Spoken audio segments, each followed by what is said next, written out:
आज दिल बहुत उदास है, बहुत बोझ है दिल पर। एक दूसरे से सबकत ले जाने की जिद में और अपने आप को मनवाने में सबसे ज्यादा नुकसान किसका किया जा रहा है? तो आपको कंग्रेचुलेशन ये कि हिस्ट्री में पहली बार यूएसए ने सेंड किया है F-35 फाइटर जेट इंडिया को। क्या कहना चाहेंगे, आपकी हिस्ट्री में पहली बार हुआ है कि यूएस ने अपना सबसे स्ट्रॉन्ग F-35 जो है वो इंडिया को सेंड किया है। दुनिया की छठी वाहिद कार्टून टाइप रियासत, 17 बच्चों ने ओआरएस सिंपल ओआरएस न मिलने की वजह से दम तोड़ दिया। जाओ एटमी रियासत, मजे करो। ओआरएस कोई बहुत बड़ी चीज है? ओ यार, ये एटम बम, ये टैंक, ये फलाने ढिगाने बेचो, ओआरएस तो खरीद लो।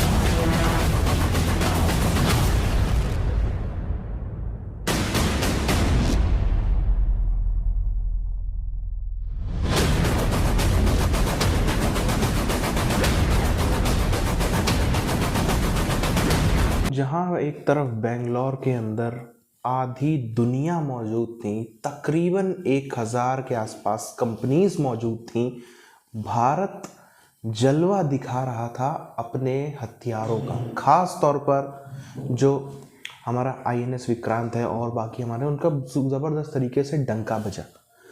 अब इसमें पाकिस्तान और चाइना, इन सब की तो आप बात छोड़ दो। जो सो कॉल्ड भारत के दोस्त हैं, जो सो कॉल्ड भारत के दोस्त देश हैं, वहाँ पर इस समय असली खलबली मची हुई है। जो ये अमेरिका, फ्रांस, रशिया, अन्य वेस्टर्न कंट्रीज़ हैं, यहाँ पर असली खलबली मची हुई है। खलबली इसलिए मची हुई है क्योंकि इनका धंधा भारत खा रहा है। इनसे भारत, जो इनके क्लाइंट्स उड़ा रहा है, भारत जो पहले इनसे सामान खरीदता था, अब उनसे सामान खरीदने का तो खुद पे अपने ऊपर डिपेंड हो गया। अब इनके क्लाइंट्स भी भारत छीन रहा है, बल्कि उनको अपनी तरफ अट्रैक्ट कर रहा है, उनको अपने हथियार बेच रहा है। कईयों को बेच चुका और भी इससे वो बढ़ने वाला है। ये सब वो चीज़ें हैं जो भारत के सो कॉल्ड दोस्त देशों को भी बर्दाश्त नहीं हो रही है। F-35 का आना मतलब एयर शो को बड़ा, इसमें चार चांद लगाना। मैं कह रहा हूं, हम लोग बुरे लोग हैं, हम चाहते हैं। हमारे चाहने से क्या होता है? कहते हैं कि भारत साजिशें करता है। अरे जब आपने हमें दुश्मन करारी कर दिया तो हम तो वही काम करेंगे ना जो दुश्मन करता है। हमारी जो नंबर 1 फौज है, आपकी जो नंबर 1 ISI है, दुनिया की नंबर 1, जो अगर पाकिस्तान अंदर से मजबूत है तो इंडिया क्या कर लेगा, इजराइल क्या कर लेगा, अमेरिका क्या कर लेगा? हमारे जो जर्नल है ना, ये उनकी गलत पॉलिसियों का नतीजा है कि हम दुनिया में पीछे रह गए हैं। कि वहां पे जो पॉलिटिशियन है ना, वो जो अंदर जो मर्जी करें, दुनिया के अंदर वो एक नेशन है। हम अंदर में भी, हमारे जो पॉलिटिशियन है अंदर में भी आपस में लड़ते हैं और बाहर भी हमारा इमेज जो है ना वो खराब करते हैं। जो मैंने पढ़ा है, जो देखा है, हमारा 1 रुपया था और 1.5 पाउंड था। आज हमारा 340 रुपए हैं और 1 पाउंड है। इसके जो हालात जो खराब हुए हैं, माशी हालात, मैंने फिर वही कहा कि हमारे जर्नल्स की वजह से हुए हैं। देखिए निभा जी, ये जो शो है, आपने सही बोला कि इसमें 98 कंट्रीज पार्टिसिपेट करी। ये एशिया का सबसे बड़ा एयर शो है। तो जब ये शुरू हुआ था तो एक छोटा मोटा एयर शो होता था, 2-4-5 कंट्री आती थी, 90s की बात है। और आज आप देखिए सबसे बड़ा एयर शो है। इससे बड़ा एयर शो चांगी में होता था। सिंगापुर में रहता था तो मैं काफी अटेंड किया था, पार्टिसिपेट भी किया था हमने। तो ये बड़ा जबरदस्त एयर शो होता था चांगी का। और आज अगर मैं उसको देखूं इंडियन एयर शो के सामने, तो वो चांगी वाला बहुत छोटा लगता है।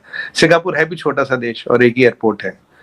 तो अब 98 कंट्रीज का मतलब, ये देखिए पहली बात क्या है, 98 कंट्रीज का मतलब दुनिया में 203 का मुल्क है। 40-50 तो ऐसे जिनकी हालत ही नहीं है, 40-50 ऐसे जो आपके रडार में आते नहीं। लगभग दुनिया में जो भी मैटर करता है वो वहां आ गया। 100 कंट्रीज का मतलब है आधी दुनिया वहां पे, पहली बात।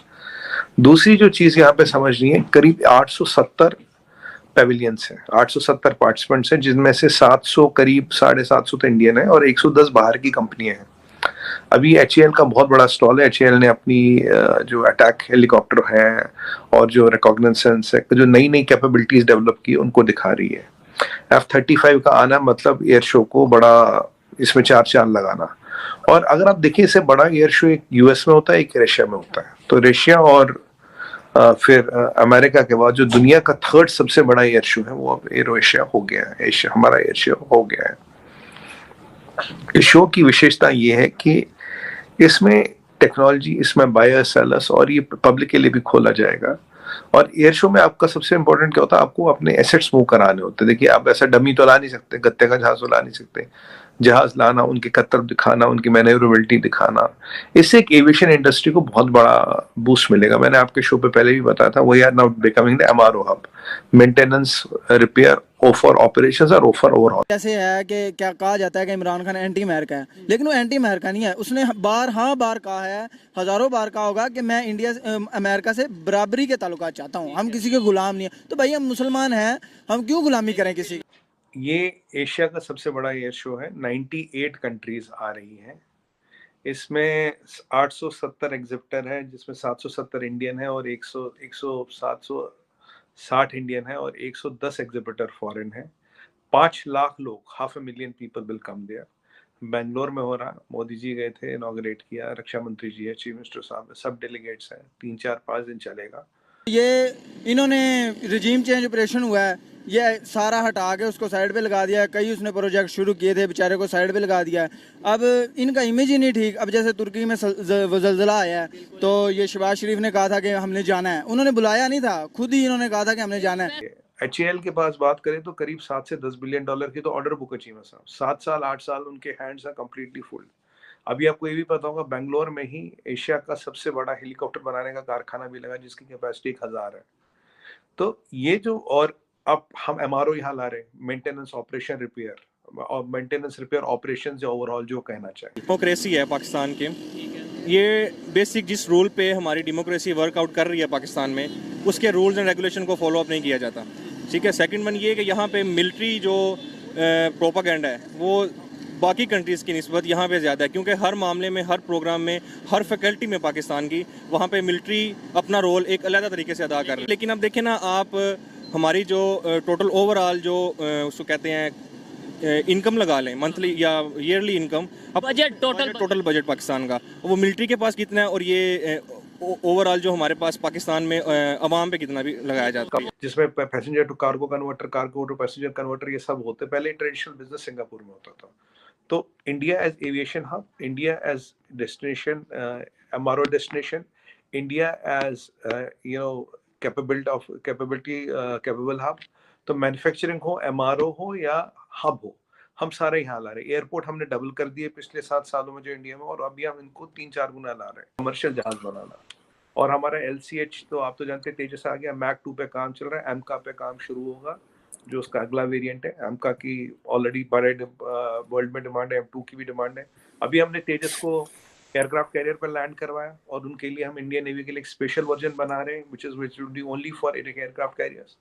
तो ये सब चीजें हो रही, पता लग गया होगा। कल हमने 250 जहाजों का ऑर्डर बोइंग को दे दिया, 250 का एयरबस को दे दिया, एयर इंडिया ने, ऑलमोस्ट डन है।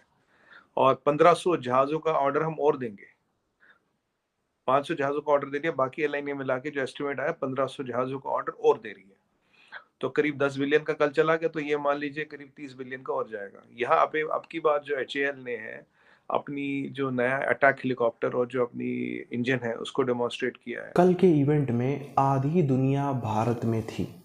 आज से 10 साल पीछे जा करके इस चीज़ को इमेजिन करना, यानी कि 2013 में, 15 में, 16 तक में भी, 17 तक में भी ये चीज़ सोचना, भारत 75 देशों को या 75 देश से ज़्यादा को एक्सपोर्ट करेगा हथियार।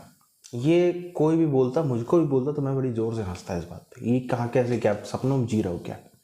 भारत वो देश था जो दुनिया का सबसे बड़ा इंपोर्टर था। नरेंद्र मोदी जी ने भी इस बात को एड्रेस किया। भारत जैसा देश जो दुनिया में सबसे ज़्यादा इंपोर्ट करता था। हम लोग अपने गोलियां भी नहीं बना पाते थे, बंदूक भी हम बाहर से खरीदते, उनकी गोलियां भी हम बाहर से खरीदते, वो तक भी खुद नहीं बना पाते थे। वो देश आज ऑलमोस्ट आधी दुनिया को जो हथियार है वो सप्लाई कर रहा है। अब यहाँ पर एक बहुत ही ज़रूरी चीज़ है जिसको किसी को भी रिजेक्ट नहीं करना चाहिए, इग्नोर नहीं करना चाहिए। ये एक काइंड ऑफ भविष्यवाणी आप समझ लो। जो ये 2023 का साल है, ये 2023 का साल बहुत ही ज़्यादा खून खराबे वाला होने वाला है भारत के लिए, बहुत ही ज़्यादा खून खराबे वाला होने वाला है। ऐसी ऐसी चीज़ें निकलेंगी इस साल कि पूरी तरीके से मोदी सरकार को डीफेम करने का, डैमेज करने का, उसकी जो इज्जत है उसको कलंक पोतने का काम किया जाएगा।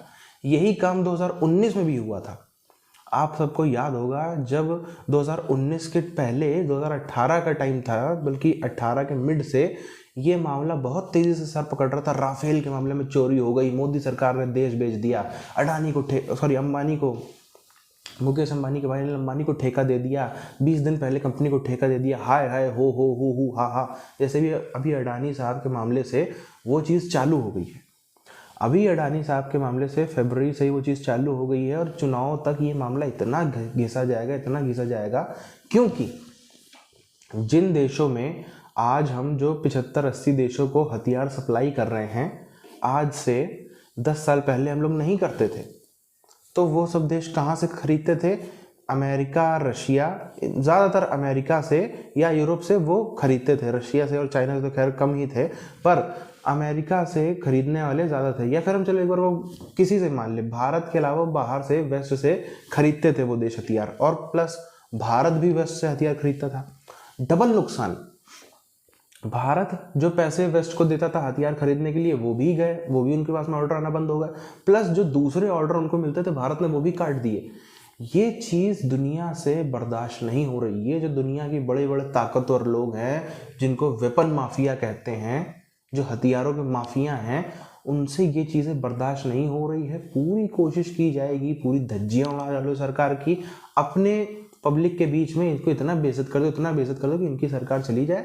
जहाँ इनकी सरकार आएगी फिर वही कमीशन खोर आ जाएंगे, फिर से भी जो इंडिया बना रहा है हथियार बनाना बंद हो जाएगा, फिर से हम लोग बाहर से हथियार खरीदेंगे, उसके कमीशन के तौर पर नेताओं को पैसा मिलेगा, और वही जो पुराना ढर्रा चला आ रहा था वो फिर से आगे चलता रहेगा। इसके लिए पूरे प्रयास किए जाएंगे।